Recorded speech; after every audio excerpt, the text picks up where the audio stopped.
We get you breaking news coming in from Damo, where the fraud doctor had claimed in a blog that he has performed 15,000 surgeries since 1999. This is the latest on that doctor, as investigation is underway and hunt is on to nab him.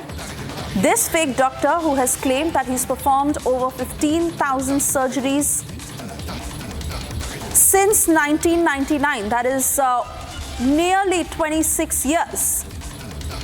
7 lives that were lost due to this fake doctor after he performed those surgeries, and the government that has assured that action will be taken against him. Let me cut across to Satyavijay, joining us live on the broadcast. Satyavijay, take us through the latest as far as this doctor's claim is concerned. And what's the latest in terms of nabbing him at the earliest?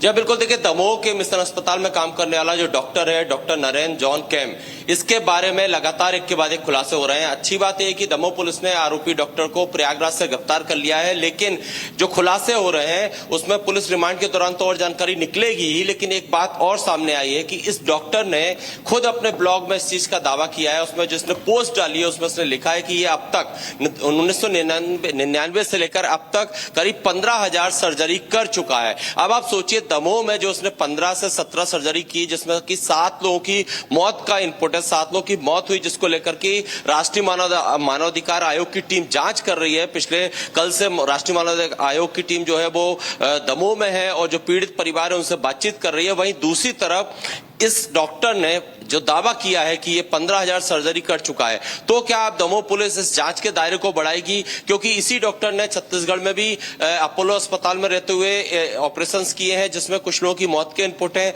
इसके अलावा मध्य प्रदेश के नरसिंहपुर में भी इसने इसी तरह के operation किए एक हॉस्पिटल में रहते हुए, और देश के अलग अलग हिस्सों में इसने अपनी फर्जी डिग्रियों के आधार पर हार्ट स्पेशलिस्ट की जॉब की है, डॉक्टर की जो ऑपरेशंस किए हैं। तो अब दमोह पुलिस के सामने बड़ी चुनौती है, क्योंकि केस यहां से खुला है, दमोह से खुला है। यहां पर शिकायतकर्ता ने शिकायत की, जिसके बाद की जांच बैठी और अब राष्ट्रीय मानव आयोग की टीम जो है वो यहां दमोह में मौजूद है। तो इस डॉक्टर से अब किस तरह की पूछताछ होगी? क्या इन सब कड़ियों को जोड़ा जाएगा? क्योंकि न सिर्फ 7 लोगों की जान का मामला है, बल्कि अगर इसने जो 15,000 ऑपरेशन का दावा किया है तो उसमें कितने और लोगों की बेगुनाहों की जान ली है, ये अब बड़ी पड़ताल का मुद्दा बन गया है।